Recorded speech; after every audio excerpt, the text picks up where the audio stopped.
Assalamualaikum warahmatullahi wabarakatuh. Jumpa lagi dengan channel Kupas soal matematika dan lain-lain. Ingin informasi terbaru? Silahkan di-subscribe. Kali ini kita akan bahas tentang soal ujian CPNS tahun 2024, yaitu materi dan soal asli tes intelijensi umum tentang penalaran analitis, part 9, serta soal tambahan mirip soal asli.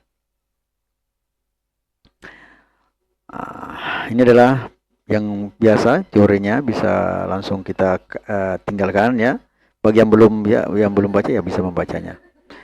Kemudian langsung soal nomor soal latihan yang ada pada episode sebelumnya. Dalam turnamen futsal kelurahan terdapat 4 tim bertanding A, B, C, D. Setiap tim saling bertemu sekali. Dalam setiap pertandingan tim yang menang seri kalah berturut-turut dapatkan nilai 2, 1, dan 0. Hasil pertandingan menunjukkan bahwa tim A menang 2 kali dan tidak pernah kalah. Tim B menang sekali dan seri 2 kali. Tim C kalah 2 kali dan tidak pernah menang. Serta tim D tidak pernah seri. Berdasarkan hasil pertandingan, pernyataan berikutnya yang benar adalah A. Urutan juara turnamen futsal adalah A, B, C, D. B. Urutan juara turnamen futsal adalah A, B, D, C. Kemudian tim B lebih rendah daripada tim C. Kemudian tim C merupakan juara ketiga dan tim A merupakan juara kedua. Kita jawab. Kita identifikasi informasi kunci. Ya, langsung kita lihat saja ini. Tim A menang 2 kali. Kemudian kalah tidak pernah ya. Tidak jelaskan serinya berapa ya. Selanjutnya tim B itu menang sekali, seri 2 kali dan tidak pernah dikatakan kalah di sini ya. Kemudian tim C itu adalah 2 kali kalah dan tidak pernah menang. Berarti kalah dan tidak pernah menang 0. Kemudian terakhir tim D tidak pernah seri.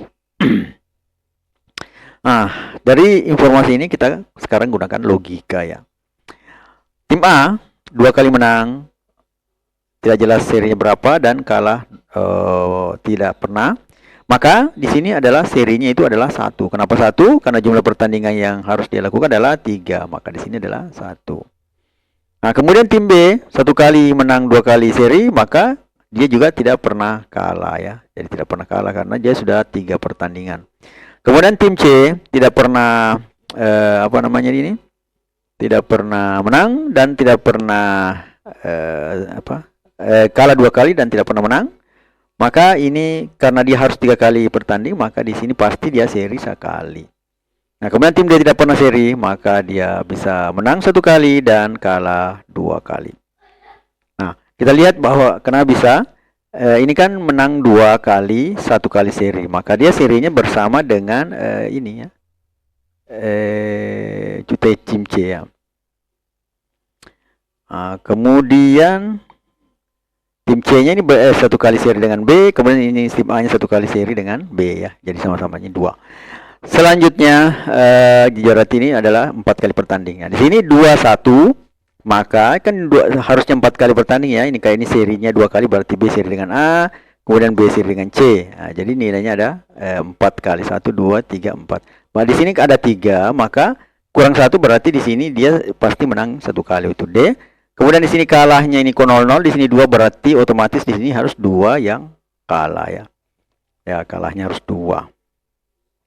Sehingga modelnya menjadi 210, 120, 012, 102. Kemudian kita lihat logika yang sudah kita gunakan, tinggal kita menghitung angkanya. Angkanya adalah 2 kali 2 kan 2 kali menang, ditambah 1 kali 1 ya, ditambah 0 kali 0 sama dengan 5. Begitu pula 1 kali 2 ditambah 2 kali 1 tambah 0 kali 0 sama dengan 4. Selanjutnya C 0 kali 2 ditambah 1 kali 1 ditambah 2 kali 0 hasilnya 1. Dan terakhir adalah 1 kali 2 ditambah 0 kali 1 ditambah 2 kali 0 itu sama dengan 2. Sehingga berdasarkan angka itu yang juara itu adalah A, B, D, C urutannya. Berarti bagian yang benar itu bagian B ya. Urutan turnamen juara futsal itu adalah A, B, D, C. Sehingga di sini jawabannya adalah B. Urutan juara turnamen futsal adalah A, B, D, C. Kalau yang lain salah kan, yang di atas jelas karena yang di bawah sudah benar. Bagian B, tim B lebih rendah. Tim B lebih rendah daripada C, salah. Kemudian tim C urutan ketiga, salah di urutan keempat. Kemudian tim A urutan kedua, salah dia urutan pertama. Nah, itu ya. Nah, jadi di sini yang benarnya adalah bahagian B, urutan juara turnamen sepak futsal adalah A, B, D, C. Dan dengan logika tadi, kemudian kita hitung, dapatlah angka 5, 4, 1, 2, berarti A, B, D, C urutan. Berdasarkan urutan angkanya. Sehingga jawabannya adalah B, urutan juara turnamen futsal adalah A, B, D, C. Selanjutnya contoh soal nomor 1. 6 mahasiswa itu A, B, C, D, dan F masing-masing akan presentasi di depan kelas. Masing-masing hanya akan maju ke depan kelas satu kali saja dan sesuai urutan sebagai berikut. C akan maju pada urutan keempat atau terakhir. D akan menjadi pembicara ketiga setelah A. B akan maju sebelum C, F akan maju sebelum D. Maka yang pernyataan berikut yang benar. D akan maju pada urutan ketiga, B A akan maju pada urutan pertama, F akan maju pada urutan ke-6, dan E akan maju pada urutan ke-6. Dan A akan maju pada urutan ke-5. Nah, kemudian kita bahas ya, kita jawab. Jadi dengan mudah kita bisa menjawabnya. Ya, kita identifikasi kunci dengan menulis kembali apa-apa yang ada di dalam soal nomor 1. C akan maju ke keempat, D akan menjadi ketiga, dan seterusnya sampai manakah dari pernyataan berikutnya benar. Nah, ini adalah informasi juga, informasi pertanyaan ya. Nah, kita lihat, kita gunakan logika. Kita tempatkan urutannya dulu. 1, 2, 3, 4, 5, 6. Nah, kemudian kita lihat di sini menjadi acuan sebenarnya C akan maju pada urutan keempat atau terakhir, kemudian dia akan menjadi pembicara ketiga setelah A. Artinya kalau misalnya A-nya di pertama berarti otomatis dia ada di keempat, urutan keempat. Karena dia urutan keempatnya D, berarti C akan menjadi urutan terakhir. Ya, jadi bisa masuk di situ. Nah, di sini yang bisa memenuhi di sini A-nya maju pada urutan pertama. D urutan ketiga jelas salah karena di sini A-nya tidak di urutan kedua. Kalau di sini A urutan kedua, D-nya urutan ketiga, salah, pasti urutan kelima ya, salah ya. Nah, kemudian F-nya akan maju urutan ke-6, jelas 6 itu adalah C ya, karena udah urutan terakhir. Ini juga salah, E akan maju ke urutan ke-6 itu C. Nah, A akan maju urutan kelima, tidak salah, jelas salah sekali, karena kalau di urutan kelima tidak ada lagi urutan ketiga untuk D. Sehingga yang menjadi acuan di sini adalah A-nya di urutan pertama, ini bisa terjadi. Jadi dengan modelnya seperti ini informasinya, A nomor 1, kemudian D nomor 4 itu bisa terjadi. Sehingga yang paling benar di sini atau yang bisa benar di sini adalah bagian B ya. A akan maju pada urutan pertama. Nah, itu untuk nomor 1 ini. Kemudian berlanjut soal untuk nomor yang kedua dengan informasi yang sama. Tetap soalnya nama siswa ini ya. Nah, yang menjadi pertanyaannya adalah dari urutan berikut yang manakah memenuhi persyaratan. Nah, dengan syarat ini ya. Nah, jadi kalau kita lihat, kita jawab dulu dengan identifikasi kuncinya yang sama. Kita bisa lihat ini di identifikasi kuncinya sama. Nah, kemudian kita lihat gunakan logika. Nah, seperti tadi yang pertama sudah ada info pertama itu A, D, C. Nah, sekarang kita lihat untuk jawaban A. Kenapa salah? Karena C lalu B. Harusnya kan B dulu baru C ya. Nah, ini berarti salah. Kemudian bagian B adalah salah juga karena C lalu B ya. Nah, bagian B juga C, kemudian B. Bagian C salah karena A dan B, D tidak menjadi pembicara ketiga. Kenapa? A di sini harusnya dia di tempatnya C ya. Bagian tadi di tempatnya B berarti dia menjadi pembicara kedua setelah A. Pembicara 1, pembicara kedua. Nah, berarti salah. Nah, kemudian untuk bagian D adalah benar. Nah, kenapa dia benar? Pertama, kita identifikasi. Kalau dia A-nya di urutan kedua, maka C-nya tetap ya, C-nya di urutan terakhir. Kalau A-nya urutan kedua, karena C di sini ya, berarti D-nya urutan kelima. Nah, C ini kan sudah jelas memenuhi persyaratan bahwa dia urutan keempat atau terakhir. Nah, sedangkan di sini A-nya di sini memenuhi syarat juga bahwa D berbicara ketiga setelah A. Jadi dia berbicara kelima ya. Pembicara kedua, maka dia D-nya pembicara kelima. Jadi dia pembicara pertama, kedua, ketiga untuk D dari A.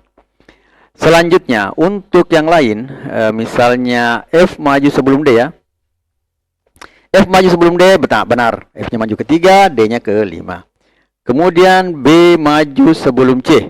Kita tulis B maju sebelum C dan E-nya ini. E-nya tidak jelas, bisa saja di 4, bisa di 1. Tapi karena yang ada di sini pilihannya adalah B, A, E, berarti ini juga bisa masuk. Jadi B, A, F, E, D, C. Maka dari urutan berikut yang memenuhi persyaratan adalah B, A, F, E, D, C. Ya, karena B maju sebelum C, meskipun C urutan terakhir yang jelas B itu lebih duluan daripada C. Nah, ini yang memenuhi bagian D. Nah, sekarang kalau bagian E, salah juga karena A dengan D tidak menjadi pembicara ketiga, karena pembicara A-nya pertama, justru pembicara di sini harusnya D-nya itu ke E ya. Nah, tapi dia di D, berarti dia pembicara kedua setelah A, berarti salah. Nah, dari sini konstruksinya bisa kita lihat. Jadi yang benar di sini adalah bagian D, B, A, F, E, D, C. Nah, itu. Selanjutnya adalah soal ini, soal asli FR ya, soal yang sudah pernah masuk di ujian CPNS. Ini merupakan soal SKD CPNS tahun 2021. 5 orang mahasiswa sedang berdiskusi kelompok mengerjakan tugas kuliah. Doni memakai kemeja, Aldo dan Bintang memakai kaos lengan pendek, sisanya memakai kaos lengan panjang, Puput dan Heri memakai sepatu. Jika bermanfaat, mohon di-share ya.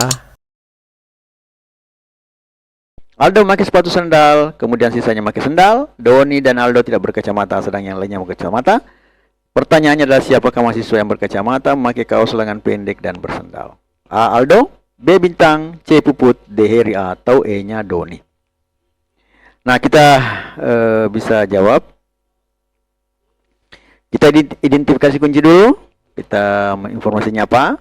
Doni memakai kemeja, berarti Doni kemeja oke ya. Kemudian Aldo, Bintang memakai kaos lengan pendek. Aldo dan Bintang memakai kaos lengan pendek. Kemudian sisanya memakai kaos lengan panjang. Berarti sisanya adalah Heri dan Puput memakai kaos lengan panjang. Ini untuk khusus baju. Ada yang kemeja, ada yang kaos lengan pendek, dan ada kaos lengan panjang.